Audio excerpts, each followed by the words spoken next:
तुम्हाला माहिती आहे की मुंबईच्या एकाही व्यावसायिक रेडिओ वाहिनीवर एकही मराठी गाणं लागत नाही. मी आकाशवाणीबद्दल बोलत नाही, आकाशवाणीवर मराठी गाणी लागतात. त्याचं एक कारण असं आहे की ते सरकारी आहे. एक महत्वाचं कारण आहे की ते सरकारी आहे, त्यामुळे तिथे लागतातच मराठी गाणी, लावावीच लागतात.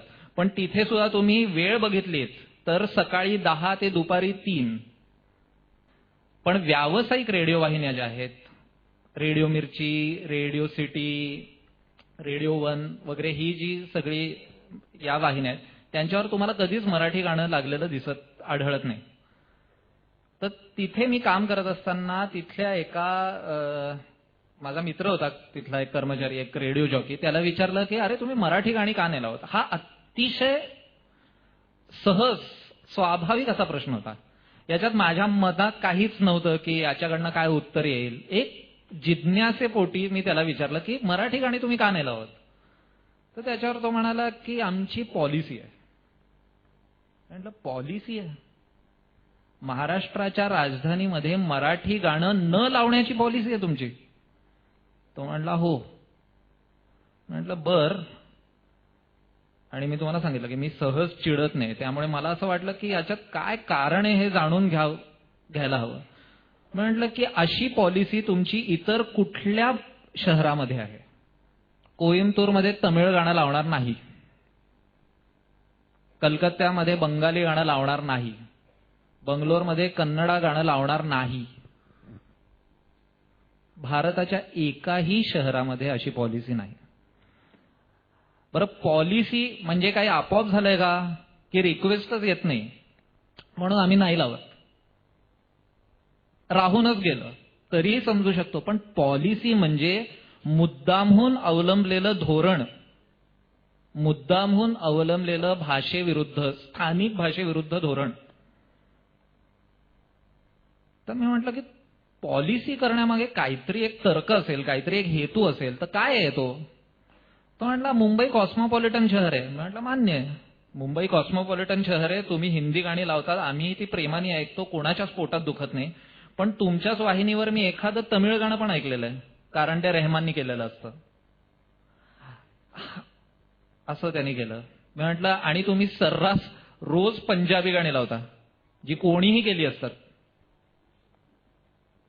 मग मी म्हटलं की हे कसं काय? नाही, त्याच्यात काय बॉलिवूड कंटेंट महत्वाचा. मी म्हटलं रब्बीची गाणी ही बॉलिवूड कंटेंटमध्ये बसत नाहीत. हा नाही, ते इंडी पॉप आहे. मी म्हटलं मग रब्बीचं गाणं, पंजाबी गाणं ते इंडी पॉप आणि ढिपाडी ढिपांग ते व्हर्नॅक्युलर गाणं, असं का? मग अजय अतुलची गाणी का नाही इंडी पॉप? काय कमी आहे? अप्सरा अलीमध्ये काय कमी आहे? कुठल्या पातळीवर ते याच्यात बसत नाही? मी म्हटलं आणि पंजाबी ते कॉस्मोपॉलिटन, मराठी ते व्हर्नॅक्युलर हे कोणी ठरवलं?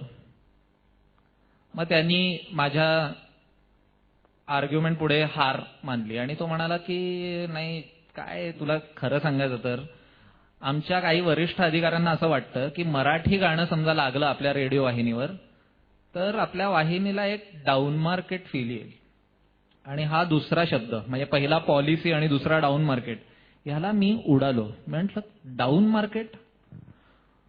कुठलीही भाषा डाऊन मार्केट असते हे कोण ठरवतं? आणि मराठीच्या बाबतीत हा तर जावई शोध आहे. म्हटलं कोणी लावला हा की मराठी डाऊन मार्केट आहे? म्हटलं तुम्ही एन्कार्टा एन्सायक्लोपीडिया उघडून बघा.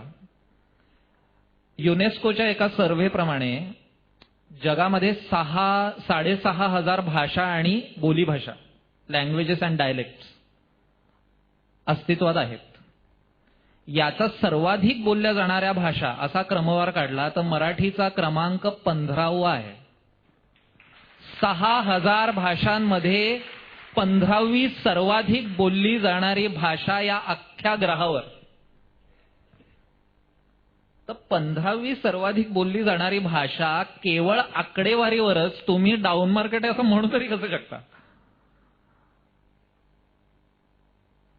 दुसरी गोष्ट, नासानी एक गोल्डन व्होयेजर नावाचं एक यान अंतराळात पाठवलं होतं. त्याच्यामध्ये त्यांनी पुढे समजा पृथ्वीबद्दल कुठल्या बाहेर काही जीवन आढळलं अंतराळामध्ये, तर त्याच्या पृथ्वी संबंधी माहिती पोचावी एलियन्स पर्यंत, तर त्यांनी एक गोल्डन रेकॉर्ड नावाने एक आर्काईव्ह करून अंतराळात सोडले या गोल्डन व्हॉयेजरमध्ये. ती जी चकती आहे, ती जी ध्वनिफीज आहे, त्याच्यामध्ये एलियन्सच्या नावे 51 भाषांमध्ये संदेश आहे. यात एक शास्त्रज्ञांनी तयार केलेली एक कोड आहे आणि बाकी उरलेल्या 50 पृथ्वी तलावरच्या भाषा आहेत. या 6500 भाषांमधल्या या 50 भाषांमध्ये सुद्धा मराठीचा समावेश आहे.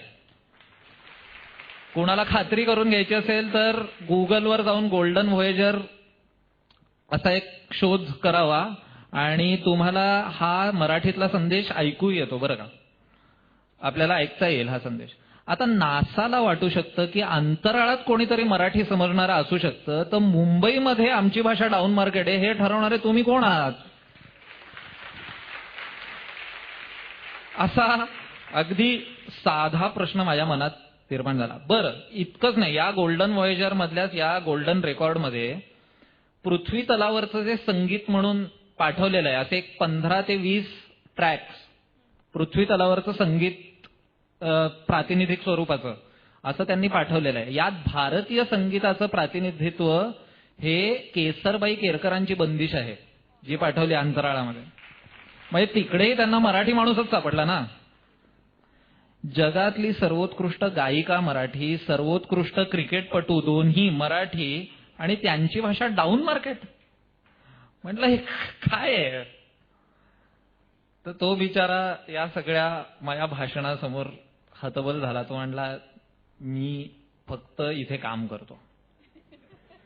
म्हणलं मान्य आहे, त्याच्यावर चिडून काय उपयोग. मी तिकडनं बाहेर पडलो आणि माझ्या लक्षात आलं की हा फक्त एका रेडिओ वाहिनीपुरता प्रश्न मर्यादित नाहीये. 4 महिन्यापूर्वीपर्यंत व्होडाफोनची पॉलिसी होती की आम्ही मराठीत बोलणार नाही. ते एक टिपिकल संभाषण मी ऐकवतो तुम्हाला. नमस्कार, माझ्या टॉक प्लॅन बद्दल, सॉरी सर, माझ्या टॉक प्लॅन बद्दल मला माहिती हवी है. सर आप कृपया हिंदी में बात करें, या अगर आपको अंग्रेजी आती है तो आप अंग्रेजी में बात कीजिए. We are not allowed to speak in Marathi. नाही पण तुमचं हे कॉल सेंटर जे आहे ते मुंबईमध्येच आहे ना? Yes sir. मग मुंबईमध्ये मराठीतनं मी समजा सर्व्हिस मागितली तुमच्याकडे तर काय चुकलं? सॉरी सर, आप कृपया हिंदी में बात करें, या अगर आपको अंग्रेजी आती है तो आप अंग्रेजी में बात कीजिए. We are not allowed to speak in Marathi. अहो पण मी मराठीत बोललो तर तुमचं काय जातंय? सॉरी सर, आप हिंदी में बात करें, या अगर आपको अंग्रेजी आती है तो आप अंग्रेजी में बात कीजिए, तो ही हम आपकी मदद कर सकेंगे. म्हणजे you are happy to help but not in Marathi.